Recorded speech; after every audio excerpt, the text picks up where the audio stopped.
Bom dia. Hoje nós temos o prazer de estar com a doutora Lília Palma, conhecida nossa de muitos anos. A doutora Lília é nefrologista pediátrica na Universidade Estadual de Campinas, na Unicamp. Também ela é nefrologista na LUME, nefrologia e diálise também em Campinas. A doutora Lília tem nos agraciado sempre, né, com alguns, sempre nós perguntamos e ligamos para ela para saber, principalmente quando se refere à síndrome hemolítica urêmica. Ela tem um grande conhecimento em síndrome hemolítica urêmica, nas microangiopatias trombóticas, e nós estamos agora tendo o prazer de tê-la conosco para falar um pouco sobre esse assunto.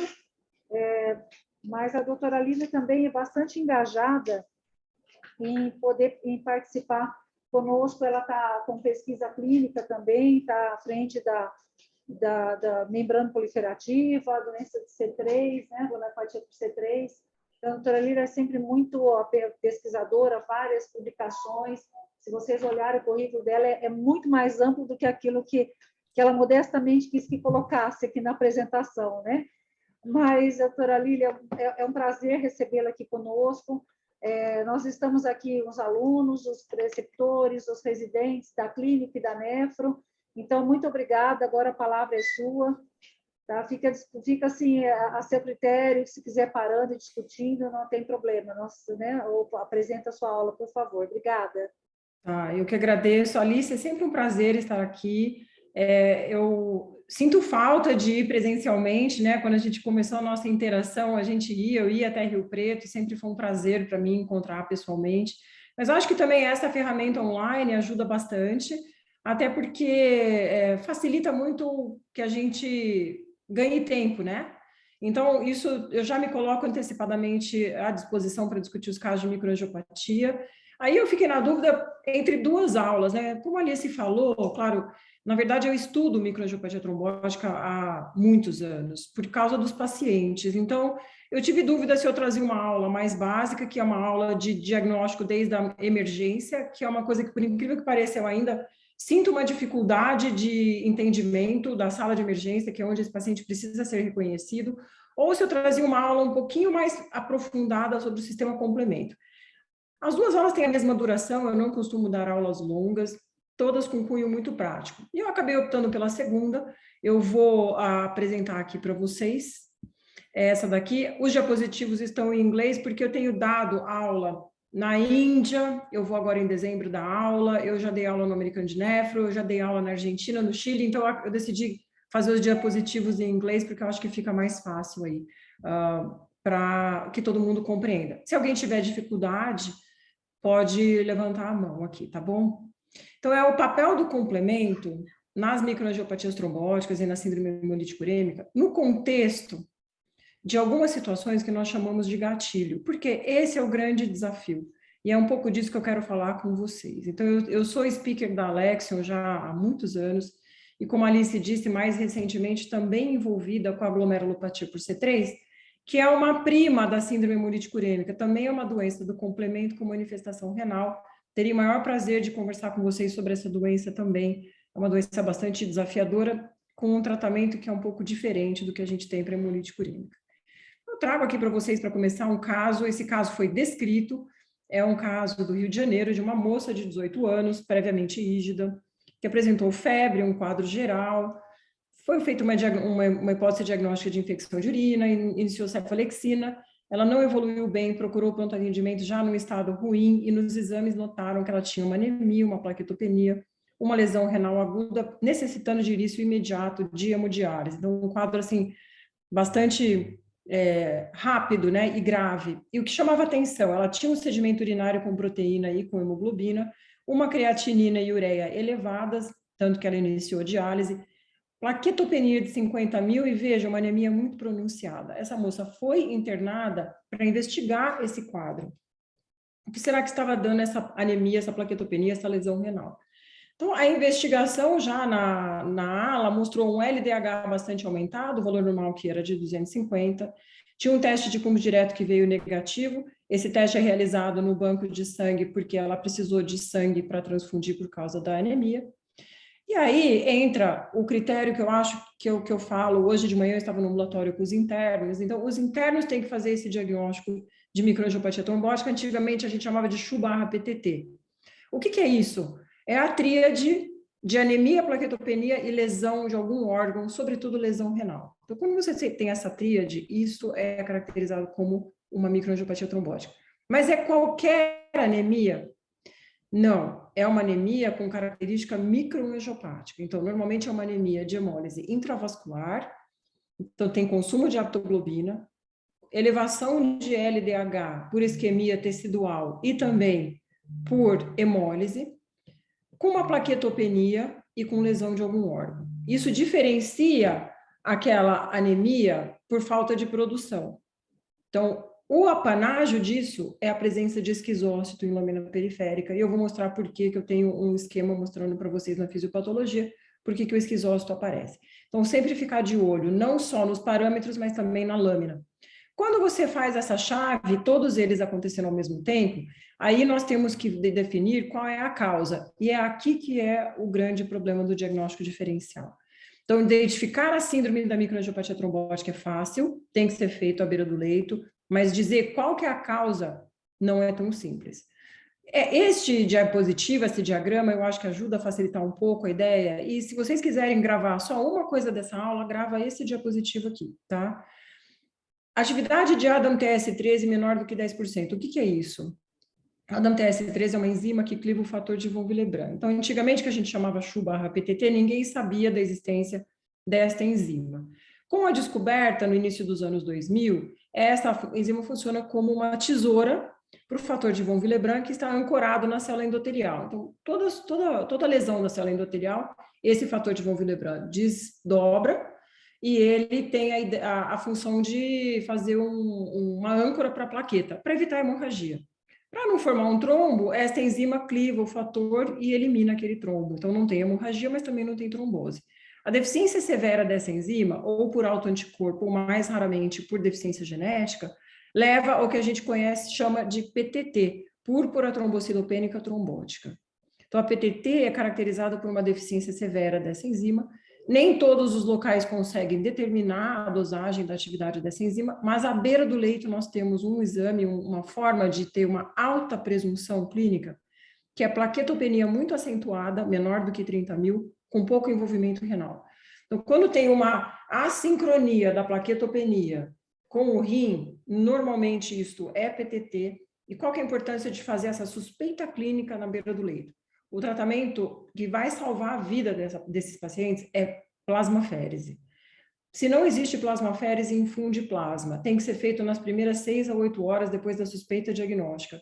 Eu vi alguns pacientes que deixaram para tratar no dia seguinte, porque queriam transferir para local com plasmaférese, e o paciente foi a óbito. Então, é uma doença que, quando ocorre a mortalidade, 90% ocorre nas primeiras 24 horas da suspeita clínica, tá? Isso é muito importante. No outro lado, nós temos aquele paciente que não tem deficiência de ADAM-TS13, mas que teve um quadro de diarreia, normalmente 90% uma diarreia que pode ser sanguinolenta, com a presença da xigatoxina nas fezes. Então, a CHU/xigatoxina é, no nosso meio, a causa mais frequente de microangiopatia trombótica. Até hoje, a gente tem no Unicamp, principalmente na pediatria, casos de CHU/xiga. Ingeriu um alimento estranho, teve uma diarreia, alguns dias depois ficou pálido, parou de urinar. Essa é a história clássica. Aqui, o que eu quero chamar a atenção é que é importante, na menor suspeita clínica, chegou um paciente com microangiopatia trombótica, colher exame de fezes. O exame de fezes vai fazer muita diferença. Na Unicamp, nós temos a xigatoxina disponível. Eu não sei aí em Rio Preto. Mas peça cultura para Escherichia coli, porque a janela de positividade é muito pequena. E se esse paciente não evoluir bem, tendo esse exame já na admissão, vai facilitar muito a condução do caso. Porque o tratamento aqui é tratamento de suporte.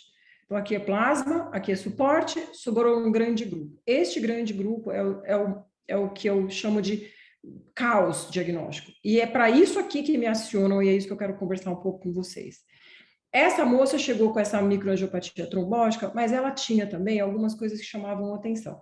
As sorologias eram negativas, só que ela tinha um C3 e um C4 muito consumidos, com um anticorpo anti-DNA positivo e um FAM positivo. Ou seja, essa paciente apresentava um lúpus eritematoso sistêmico com microangiopatia trombótica, o que é raro. Descreve-se que 5% dos lúpus se manifestam com MAT. A partir de agora eu vou chamar microangiopatia trombótica de MAT. Então ela tinha um lúpus com MAT, grave, raro, e ela fez o tratamento para nefrite lúpica, metilprednisolona, ciclofosfamida. Por causa da microangiopatia foi feita a plasmaférese e ela foi submetida a uma biópsia. Essa é a biópsia original dela, então o que apresentava aqui, que eu não tinha as fotos da imunofluorescência, mas ela tinha um trombo, a gente vê aqui um vaso bastante proliferado, ela tinha alguns microtrombos dentro de glomérulo, um glomérulo aqui que está entumecido, né, aderido à cápsula de Baumann, tem alguma proliferação mesangial, e a imunofluorescência era uma imunofluorescência que a gente chama de full house, né, completa, complemento, imunoglobulinas. Então, uma nefrite lúpica classe 4, com microangiopatia trombótica. Toda vez que existe microangiopatia trombótica, esse paciente vai evoluir pior. E, de fato, tem trabalhos mostrando pacientes com nefrite lúpica sem microangiopatia e nós podemos ver aqui a sobrevida renal como é diferente. Então, esse é um outro conceito. A MAT piora todas as situações nas quais ela está presente. Por quê? Porque tem um sofrimento endotelial grande ali. Então, se não for feito nada, muito provavelmente esse paciente vai evoluir com cronificação. Bom, como que ela evoluiu? Quase 2 meses depois do início do tratamento da nefrite lúpica, ela permanecia em oligoanúria anêmica e plaquetopênica com LDH alto, ou seja, com uma microangiopatia trombótica com grande significado e atividade clínica. Então, foi feita uma rebiópsia. E nessa rebiópsia, eu trouxe aqui primeiro a original, e ó, aqui a gente já vê túbulos atróficos e fibrose intersticial. O que isso significa? Este tratamento não estava sendo eficiente. Algum processo estava danificando esse rim que não estava sendo controlado por aquele tratamento clássico da nefrite lúpica. Neste caso, o que foi feito? Optou-se por investigar se a microangiopatia trombótica não poderia ter um papel nisso. Então, foi solicitado um teste genético para síndrome hemolítica urêmica atípica. Eu vou falar um pouco disso para vocês, que é uma doença do complemento. Então, tem um painel que examina as proteínas do complemento, os genes que codificam essas proteínas do complemento. E optou-se pelo uso do eculizumab. Bom, este é o complemento terminal, o complemento, a via alternativa do complemento. Importantíssimo para a nossa defesa contra bactérias, sempre em ativação. Em azul, as proteínas de ativação, para gerar o complexo de ataque à membrana. Em colorido, as proteínas que fazem a contrarregulação, são o freio. Então, toda vez que a gente tem uma infecção, ocorre uma formação maciça do complexo de ataque à membrana, que é uma perforina, ela forma um poro na superfície bacteriana, vai ser destruída por diferença osmótica. Para voltar ao seu basal, entram as proteínas em colorido, tanto ligadas à célula endotelial, quanto aquelas soltas no plasma, como o fator H, o fator I, o fator B. Quando ocorre a presença de uma mutação genética, seja nas proteínas de ativação, seja nas contrarreguladoras, uma vez que ocorre qualquer gatilho para esta via alternativa entrar em atividade, ela não para mais. E aí, este complexo de ataque à membrana, que é um poro, em vez de agir só na superfície bacteriana, vai acabar se depositando na célula endotelial. E essa célula endotelial vai sentir que ela foi agredida. E quando ela sente que ela foi agredida, além daquele fator de von Willebrand que desdobra, ocorre o processo de formação de um trombo. Então, essa célula, ela solta da sua matriz subendotelial, o organismo entende que vai ter uma hemorragia e forma um trombo. E este trombo é que gera aqueles achados clínicos que nós vimos laboratoriais. Então, adere plaqueta, levando à plaquetopenia. E aqui a gente consegue enxergar por que essa anemia é, de fato, uma anemia microangiopática. As células vermelhas são destruídas mecanicamente, gerando a presença de esquizócitos. E como é uma hemólise intravascular, consome aptoglobina e, obviamente, o aumento do DHL vai vir da isquemia e vai vir da hemólise, levando àquela tríade. E por que o rim está geralmente envolvido? Porque o rim é um enovelado de capacete bastante qualquer tipo de lesão endotelial e de trombo.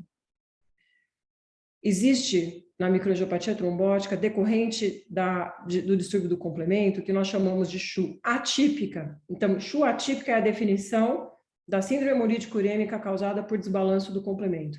É uma doença com progressão para a doença renal crônica, então é uma doença de mau prognóstico, que se deixado sem tratamento, muito provavelmente vai levar à falência renal.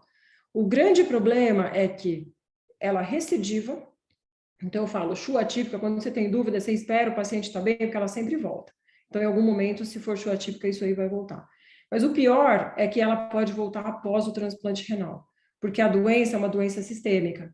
Então, não é raro nós vemos pacientes que estão bem, relativamente bem, e quando transplanta, elas voltam àquela doença no rim transplantado. Tem, inclusive, 2 casos no Brasil esperando o 4º transplante de rim. Mais recentemente, existe uma tendência de se verificar a presença das mesmas mutações genéticas que levam à CHU atípica, analisadas no contexto de outras doenças que têm microangiopatia trombótica. E essa é a minha parte mais final agora do que eu quero falar com vocês, essa segunda parte da aula. Então, se eu tenho aquele grande grupo, que é a CHU atípica ou microangiopatia trombótica secundária, como que eu lido com isso? Um tem que tratar com eculizumab e o outro? Então, se eu tenho uma paciente com lúpus e MAT, eu trato a MAT. Se eu tenho um paciente que usou droga e teve uma MAT, eu tenho que eliminar a droga. Como que eu sei se eu tenho que usar eculizumab ou não? Essa é a grande pergunta do dia a dia que me fazem.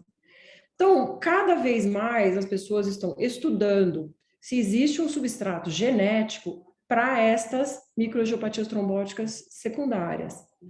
E existem relatos, sim, nós podemos ver aqui mais de uma década atrás, já foi visto uma relação de proteínas relacionadas ao fator H com pacientes com lúpus.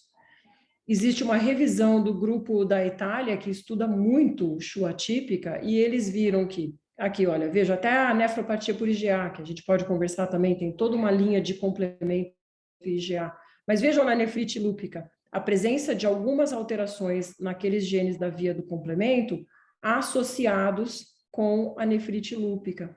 Então, parece que quando você tem qualquer quadro que possa levar a uma microangiopatia trombótica refratária ao tratamento da doença de base, que deve-se pensar que existe algum mecanismo perpetuando isso e pode ser um defeito genético do complemento gerando isso daí. Esta paciente foi submetida ao uso do eculizumab justamente porque 2 meses depois do tratamento com a da nefrite lúpica, ela não melhorou da hemólise. E a gente consegue ver aqui na linha do tempo que após o uso do bloqueador de C5, que age naquela cascata bloqueando a formação do complexo de ataque à membrana, ela melhorou a anemia. Vejam, as plaquetas geralmente são o que mais sobe. E ela começou a apresentar diurese, permitindo, inclusive, que a partir da 5ª dose, que é mais ou menos 1 mês do início da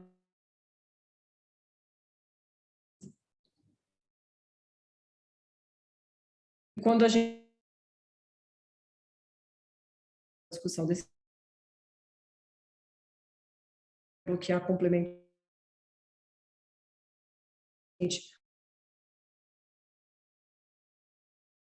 continuou o tratamento, tinha mais, ela não recuperou todo o suficiente para quanto tempo fazer diagnóstico é justamente porque o bloqueador de complemento, e hoje existe um mais novo chamado ravulizumab, que talvez venha para o Brasil ano que vem, ele se liga com alta afinidade a C5, bloqueando a cascata exatamente aqui. Então, o que ele faz? Previne a formação daquela produção maciça do complexo de ataque à membrana. Então, ele age na fisiopatologia. E ele tem uma posologia de uma fase de indução e de uma fase de manutenção, e a dose na pediatria varia de acordo com a faixa de peso. Esta nossa paciente voltou o resultado do teste genético e ela, de fato, apresentava uma alteração no gene relacionado à proteína H1 e 3, que é aquele descrito pelo Remus e pela Marina Norris como sendo comum na associação com a nefrite lúpica. Então, vejam, ela tinha uma nefrite lúpica com uma microangiopatia trombótica decorrente de uma mutação na via alternativa do complemento. Para a gente chegar a essa conclusão, ela precisou primeiro não responder ao tratamento para depois a gente entrar com o bloqueador do complemento. Hoje em dia, estes painéis e mesmo os exomas, né, os testes genéticos, eles estão mais baratos, mais disponíveis e o tempo para ter o resultado é mais rápido. Nesta época, levava 2 meses para ter um resultado. Hoje, com 10 dias ou às vezes menos, você consegue um resultado desses testes. Então, cada vez mais o teste genético está presente na nossa vida. Esse aqui é um diagrama em que eu peguei aquelas opções do primeiro diagrama que peguei para vocês, a microangiopatia trombótica, a PTT e a STEC-CHU, e eu desdobrei para mostrar quais são aquelas opções que não são PTT e STEC-CHU.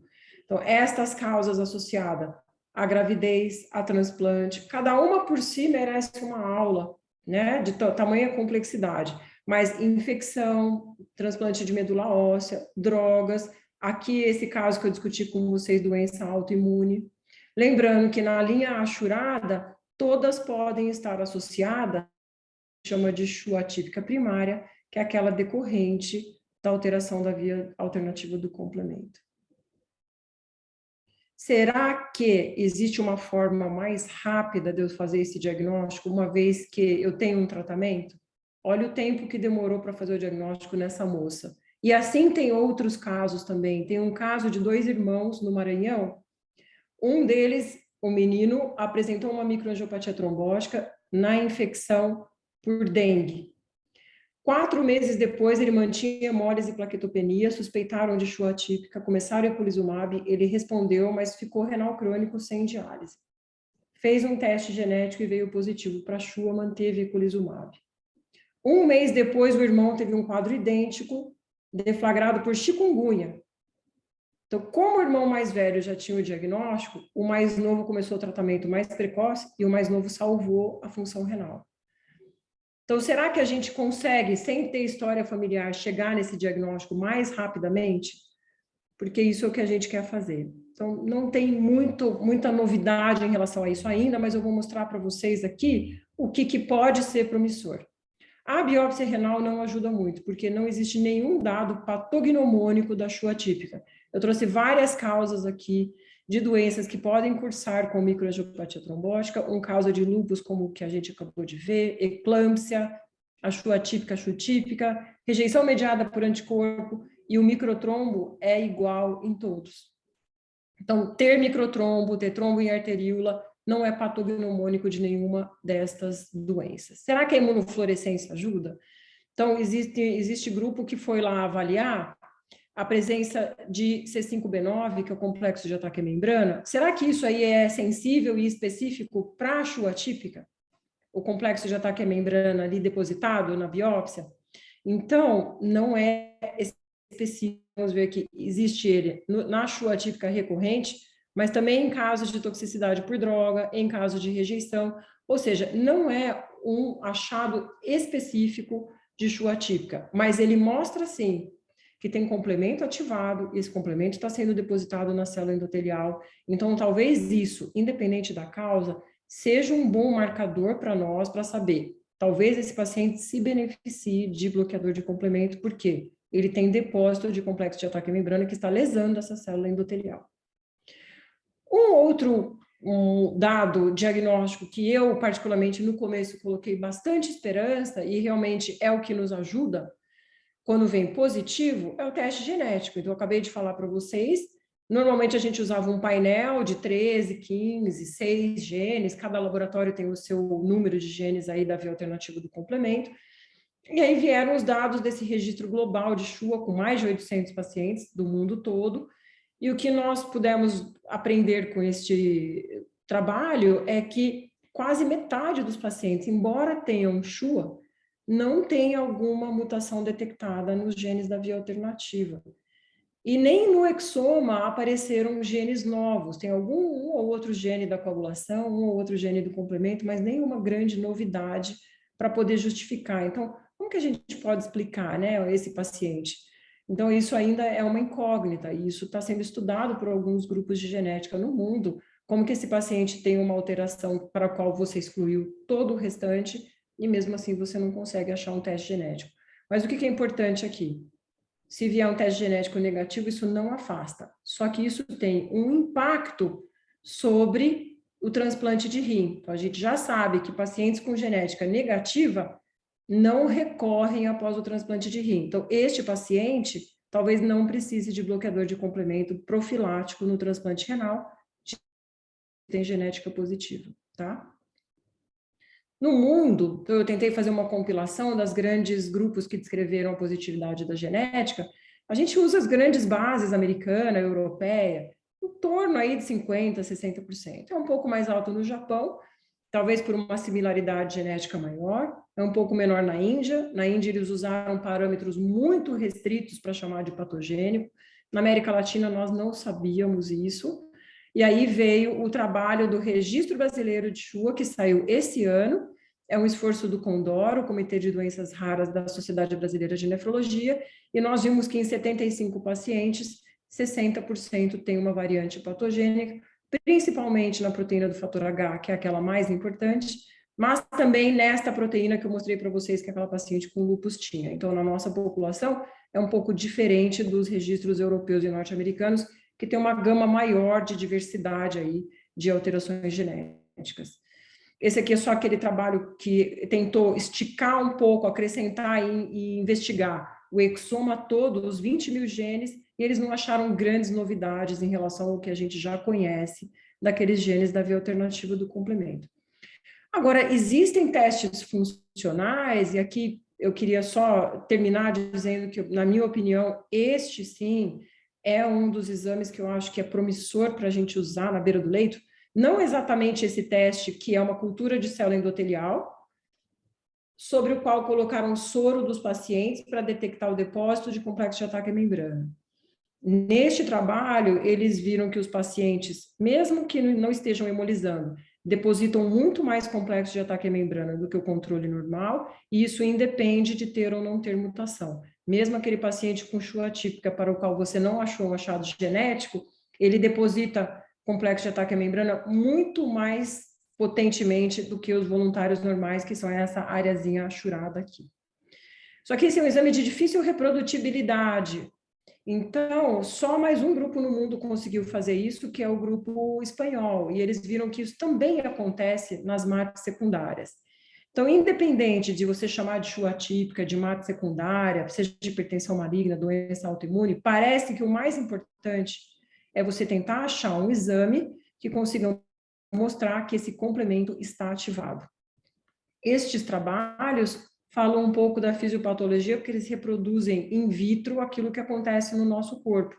Mas, na minha opinião, se a gente tiver o C5b9 solúvel, isso pode ajudar muito a dizer, e é mais fácil de fazer, porque você faz no sangue, e pode ser feito em até 2 horas por ELISA, talvez isso sim, na beira do leito, ajude a definir se aquele paciente vai precisar mais precocemente ou não do uso do eculizumab. Já tem grupo fazendo isso. Então, esse grupo na Holanda usou esse score de C5b9 nos pacientes com microangiopatia trombótica e hipertensão maligna. Então, aqueles que tinham só a hipertensão sem o depósito, só controle do pressão. Os que tinham depósito, eles usaram o inibidor do complemento e eles conseguiram reverter a lesão renal nestes pacientes. Mas, pensando nisso e fazendo um brainstorming, eu fiz uma rotação na Clínica Mayo, e lá eu consegui fazer um contato com esse grupo que estuda proteômica, e aqui eu vou trazer só para vocês entenderem o que é proteômica, porque a nossa tentativa aqui é pegar a biópsia renal e quantificar o depósito do complemento. Então, por enquanto, ele é feito em biópsia renal com microdissecção a laser, e esse glomérulo passa por um espectrômetro de massa, e o resultado vem assim. Claro que eu não vou entrar em detalhes, mas eu quero mostrar para vocês que são listados aqui mais de 1.800 proteínas em ordem decrescente. Isso foi feito para 12 pacientes com Chua atípica. Alguns tinham mutação patogênica, outros não tinham mutação patogênica e alguns não foram testados. E eu quero chamar a atenção que o C3, o complemento proximal ali na via alternativa, é o que vem mais elevado, seguido daquelas proteínas contrarreguladoras, principalmente fator H. Então, se tem muita ativação, também vai ter muita contraativação. E nós também temos algumas proteínas de via clássica que nós ainda não sabemos de onde vem. Então, parece que ou via clássica ou via da lectina tem o seu papel, sim, no envolvimento dessa microangiopatia. E já existe droga para bloquear a proteína de via da lectina, que é um inibidor de MASP2, que é via oral, que está sendo testado para microangiopatia trombótica. Então, a importância da proteômica, entender a fisiopatologia e também proporcionar novos alvos terapêuticos para uma doença que é tão devastadora, tá? Claro que no COVID, talvez vocês tenham visto pacientes que têm microangiopatia trombótica, não só pela doença, mas também pela vacina. E aqui é um caso clássico que a gente tem que diferenciar a MAT causada pelo vírus, mas também, e tem um caso no Rio de Janeiro também, o vírus deflagrou uma Chu atípica, ele funcionou como um gatilho. Então, estas são fotos de biópsia de pacientes com COVID e microangiopatia. Vejam o que acontece, oclusão da luz, olha os microtrombos, todos causados pelo vírus aqui dentro. Olha esse microtrombo no glomérulo, um vaso entupido aqui de microtrombo. Então, o COVID pode levar a uma lesão endotelial por si só. Os mecanismos são principalmente esses, lesão endotelial. Alguns trabalhos mostraram que eles formam anticorpo anticoagulante lúpico IgM, consumo de ADAM TS13, mas muita ativação do complemento. Inclusive, tem um trabalho aqui de um grupo que viu que as proteínas do complemento, esses genes, estão envolvidos com a microangiopatia trombótica do COVID. Principalmente acontecendo numa fase tardia, correntes da ativação pelo anticorpo neutralizante. Então, o anticorpo neutralizante é que leva a toda aquela alteração, que eu não vou entrar em detalhes, que nós já vimos anteriormente, da via do complemento terminal com depósito de C5b9. Então, aqui é a célula endotelial, mostrando para vocês a formação de fibrina e o microtrombo. E quando foi detectar, quando eles foram dosar o complexo de ataque à membrana solúvel, o que eles viram é que, de acordo com a gravidade, quanto pior o caso, aqui naquelas COVID sistêmicos, mais complemento tinha envolvido. E, inclusive, naqueles pacientes com injúria renal aguda, também apresentavam um C5b9 solúvel maior.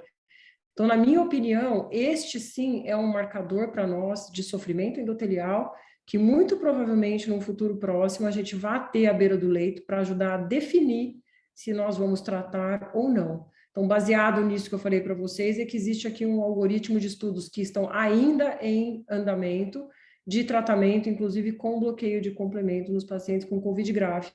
Claro que agora, graças a Deus, isso diminuiu bastante, só que nós temos visto alguns pacientes com microangiopatia trombótica decorrente da vacina do COVID, porque qualquer gatilho, inclusive vacina, pode levar a uma Chu atípica. E para terminar, eu vou compartilhar esse caso aqui, que eu acho que é um caso para mostrar para vocês também a importância de a gente pensar um pouquinho, como todo mundo gosta de dizer, fora da caixa. Um moço de 27 anos teve uma gripe. Teste rápido para H1N1 positivo. Ele não se sentiu bem, colheu alguns exames no pronto atendimento, um hospital em São Paulo, anêmico, esquizócitos na lâmina periférica, e chamava atenção 17 mil plaquetas. Bom, ele foi internado. Vejam que completou essa investigação com uma lactato deshidrogenase muito alta, consumo de aptoglobina, e ele tinha uma lesão renal aguda, mas ele não estava oligoanúrico, então ele não precisou de diálise imediata. Iniciou oseltamivir, todos os anticorpos vieram negativos, ele tinha um C3 consumido. A atividade de ADAM TS13 dele veio normal, acima de 10%, assim como a cultura Shiga nas fezes negativa. E aqui a evolução dele nos dias de internação. Então, a hemoglobina, então vejam que ele tinha hemólise, quando melhorava porque transfundia, mas apresentava uma hemólise muito grande. Vejam a plaqueta também, chegou a 9 mil plaquetas, parecia que ia subir, recebia plaqueta, plasma, mas depois caía de novo. A mesma coisa com o LDH e com a creatinina, uma creatinina que não estava respondendo. Então, ele fez plasmaférese já quando chegou na UTI, depois da 4ª sessão da plasmaférese sem resposta hematológica e renal, tendo esse quadro de microangiopatia trombótica, anemia microangiopática, plaquetopenia e lesão renal, optaram por iniciar eculizumab. Depois da 2ª dose de eculizumab, vejam, estabilizou a hemoglobina, a plaqueta já subiu depois da 1ª dose e ele começou a apresentar uma melhora do rim a ponto de ser liberado da internação no 12º dia de internação. Como que ele ficou? Completamente normal. Creatinina normalizou, sedimento urinário normalizou, e aí chegou uma pesquisa genética de Chu atípica que veio positiva. Esse rapaz tem uma variante patogênica no gene C3, ou seja, O H1N1 foi, na verdade, o gatilho para uma Chu atípica. E por que começou a eculizumab? Porque usou Tamiflu, fez plasmaférese e ele mantinha uma hemólise muito evidente. Então, com medo de perder o rim e desse paciente evoluir para óbito, iniciou-se o bloqueio do complemento antes dos resultados, e os resultados, chegando, confirmaram a suspeita diagnóstica e ele continuou em tratamento. E existe uma revisão de 2018 muito interessante sobre influenza e microangiopatia, tanto a doença quanto a vacina para influenza, podendo haver tanto mate direta pelo vírus influenza, quanto ser um gatilho para a Chu atípica, como foi esse rapaz. Então, para terminar, esses últimos 2 diapositivos, nessa pandemia, eu decidi fazer uma revisão completa de tudo que existia na literatura relacionando complemento e microangiopatias trombóticas secundárias. Por quê? Porque eu tenho essa dúvida no dia a dia. Então, quando as pessoas me perguntam, meu paciente está usando uma droga e ele está com microangiopatia trombótica, isso aí é uma Chu atípica? Sem ter teste genético é muito difícil. Então, o que essa revisão mostrou para mim? Que em algumas situações, como hipertensão maligna, como infecções, existe uma chance grande de, na verdade, o paciente ter uma Chu atípica e isso ter sido um gatilho. Só que nos casos de drogas e na grande maioria das doenças autoimunes, quando existe a microangiopatia, é causa direta pela droga ou pela doença. Então, daí, remove-se a droga e aqui trata-se a doença autoimune antes de se considerar o uso de bloqueador de complemento. E isso vai ficar claro neste diapositivo aqui, que é meu último. Então, eu tento deixar aqui uma mensagem para que a gente consiga usar isso à beira do leito, por mais complexo que seja. Tendo a microangiopatia, PTT ou STEC-Chu, afastou essas duas, aquele grande grupo. Se é uma Chu atípica, como esse do irmão que teve dengue, depois o com chikungunya, então a gente já tem uma história familiar, ou já recorreu num transplante, ou o próprio paciente já teve 2 episódios de mate. Então, nestes, lutar para ter inibidor de complemento como primeira linha. Quando não existe nenhuma evidência disso, trata-se a condição de base. Então, o paciente está usando inibidor de calcineurina num transplante, teve uma microangiopatia, tira o inibidor de calcineurina e vê o que vai acontecer.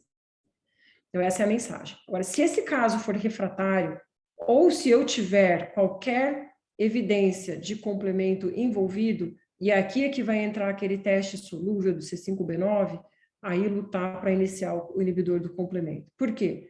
Porque tempo aqui é rim. A gente vai salvar esse rim de lesão crônica.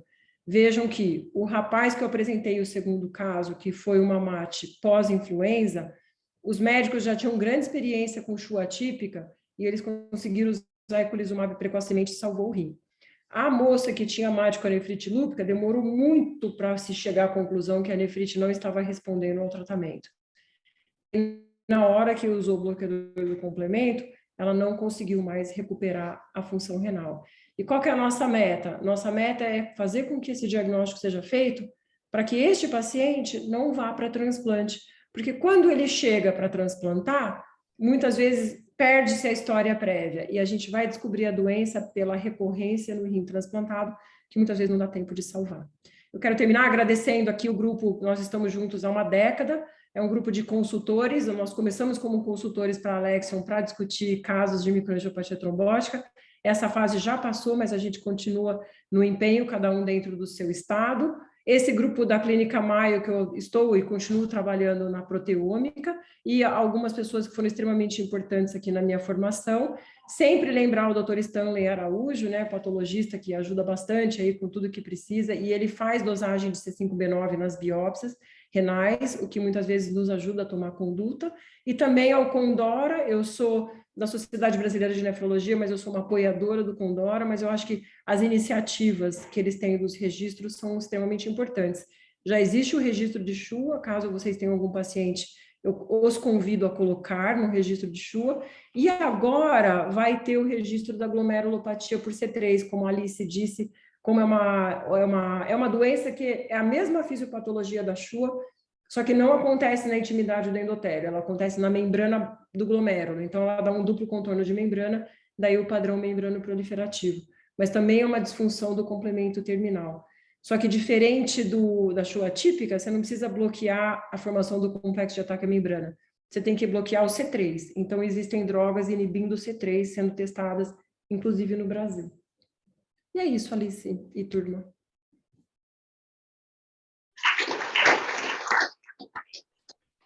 Deu para entender? Entendi isso para a gente. Doutora Lília, claro que deu, bastante esclarecedor. Eu acho que nós temos sempre muita dificuldade, às vezes, em fazer realmente o diagnóstico. Mas nós tivemos 2 casos que chamaram muito atenção, 2 transplantes que vieram uma questão de 1 mês de diferença. Uma delas, uma paciente jovem, 27 anos, e que ela teve um COVID. No começo do ano, fiz todos os exames e ela estava bem, não teve nada após, só que cerca de uns 20 dias depois do COVID, que ela recuperou, ela não teve poucos sintomas, ela teve dengue, né? E ficou tudo muito misturado, porque ela teve dengue, eu falei, eu estou super bem, os meus exames estão alterados, plaqueta e leucócitos são alterados, mas se eu tiver alguma coisa, eu volto. Só que aí eu falei, não, eu peço para você fazer os exames. E eu acho que ela fez os exames uma semana depois do diagnóstico de dengue, e ela estava com 14 de creatinina, uma creatinina que até então era 1, né, 0,9, 14.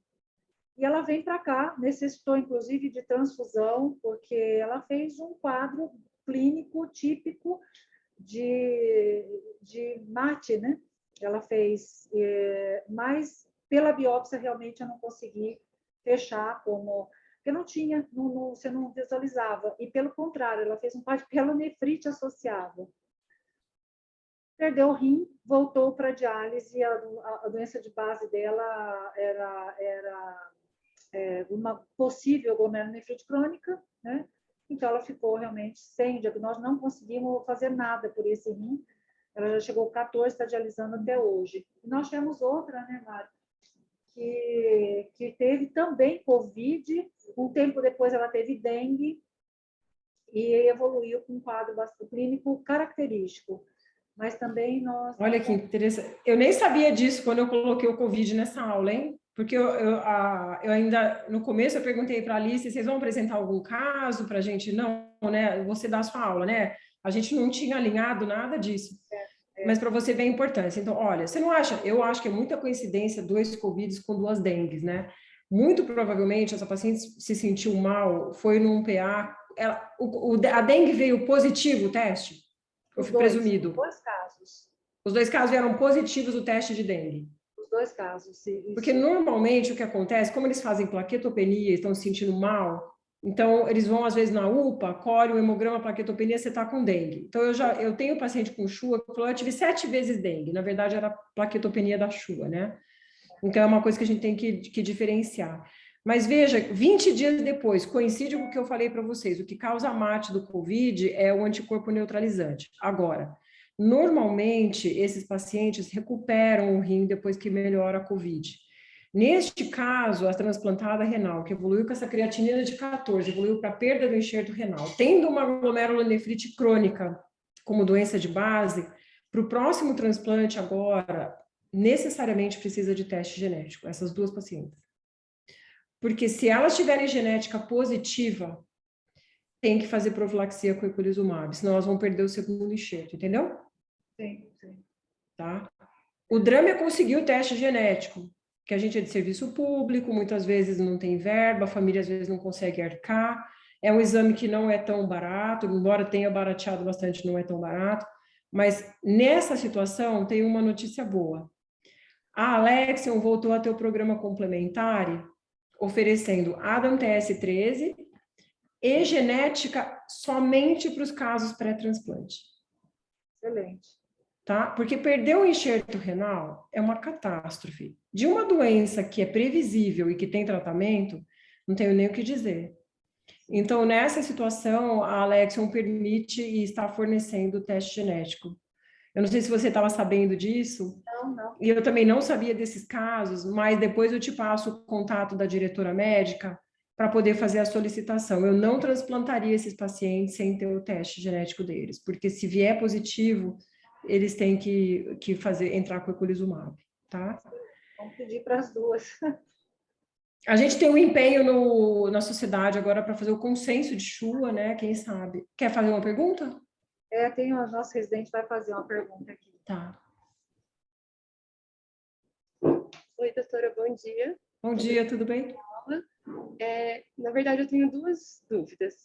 No ano passado, a gente teve um caso também de um paciente transplantado, que ele tinha uma função 4 anos de transplante, doença de base era um Alport, e tinha uma função renal preservada até então. Ele tem um quadro de herpes zoster, e aproximadamente 2 semanas depois, ele vem com um quadro de IR associado à plaquetopenia, anemia. A gente fez a biópsia dele, realmente era sugestiva de MAT, tinha esquizócito em sangue periférico, só que esse paciente evolui para necessidade de hemodiálise e permanece em hemodiálise, inclusive até hoje.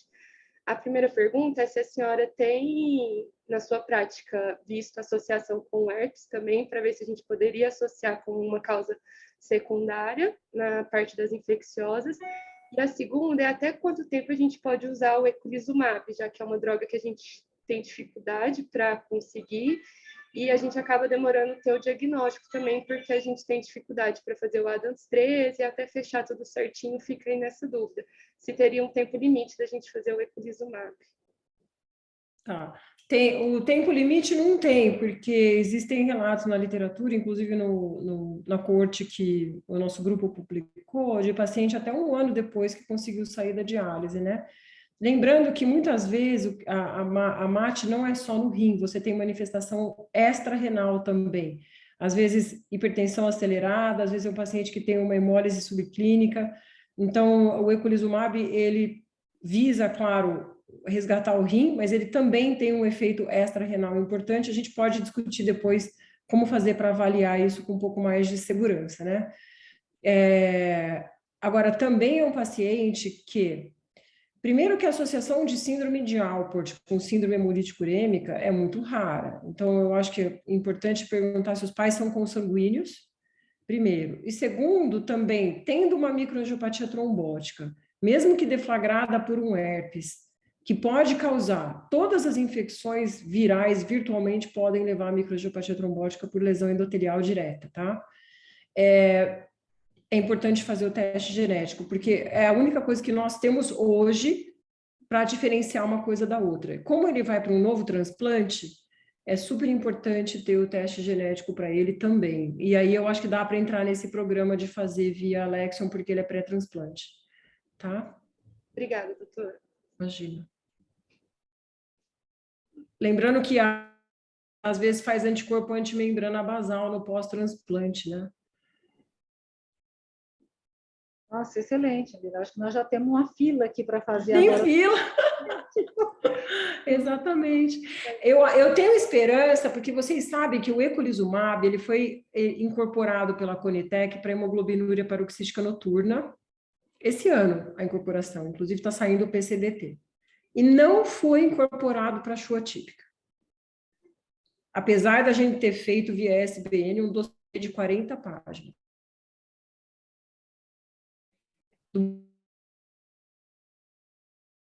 Só que agora o eculizumab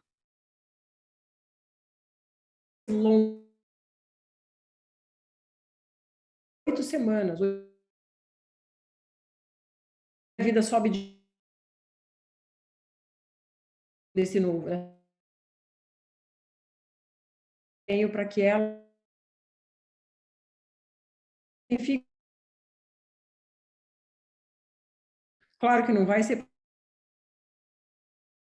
o nosso empenho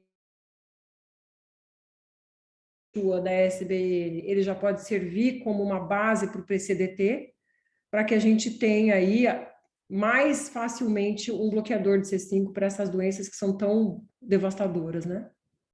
Tá. Exato. Não sei se tem alguém que tenha mais uma pergunta, doutor Horácio, eu vi que está aí na plateia. Olá, Horácio, bom dia, parabéns, Lilian. obrigada. Boa aula, como sempre, traduzindo essa complexidade para todos nós aproveitarmos. Lídia, eu queria saber daqueles casos de lúpus com mate, que infelizmente é muito pouco. Eu vi lá, uma das propostas é fazer plasmaférese. Você é convencido que faria plasmaférese nesse paciente? Já que se for CHU atípico, não vai responder, né? É uma boa pergunta essa do Horácio, sabe? Eu não me lembro se algum trabalho Eu vou te falar consistente porque... de fazer Não tem. plasmaférese nisso aí, tá? Não tem. Porque senão Não tem. nós vamos colocar mais uma dificuldade nessa terapêutica e talvez a gente precisa procurar essas alternativas, como você disse. Será que dá para dosar C5b9 nessas biópsias, né? Já que nós vamos biopsiar esses casos, né?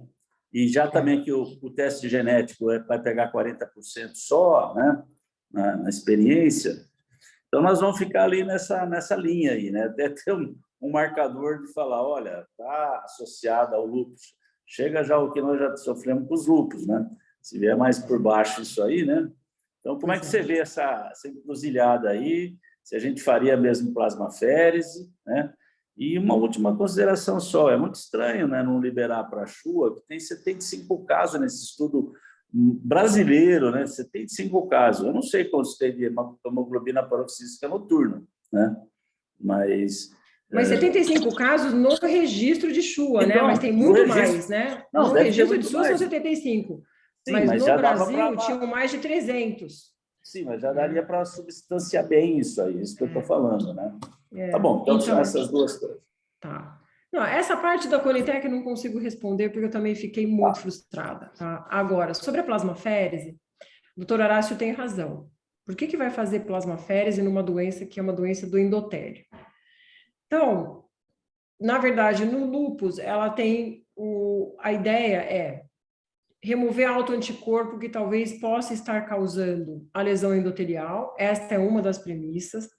E a outra é que, embora a plasmaférese não mude o prognóstico renal, porque ela não consegue o efeito do complemento na intimidade do endotélio, ela consegue, através do fornecimento de proteínas não defeituosas do complemento, melhorar a hemólise.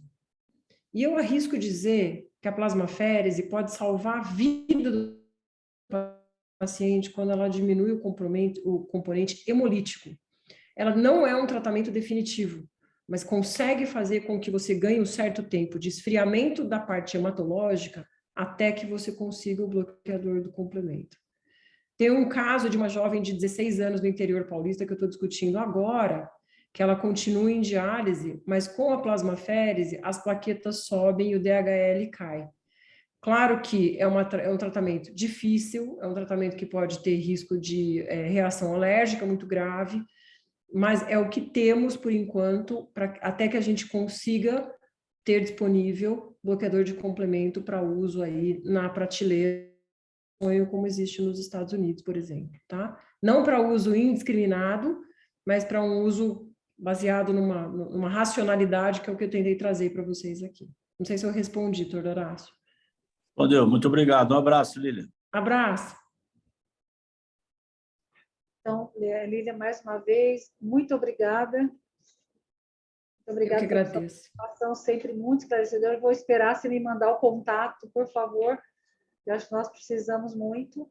Né? E a gente vai estar trocando agora com os estudos aí do C3 também, a gente vai estar trocando algumas opiniões, né? E eu acho que isso vai ser extremamente importante. Então, em nome da disciplina de nefrologia, muito obrigada. Você está poder participando mais uma vez e só acrescentando cada dia mais aqui para a gente, né, para o nosso conhecimento. Muito obrigada, Lília. Eu que agradeço, um ótimo dia para vocês. Quem precisar pegar meu contato com a Alice, eu vou estar sempre à disposição, tá? Obrigada. Tchau para vocês.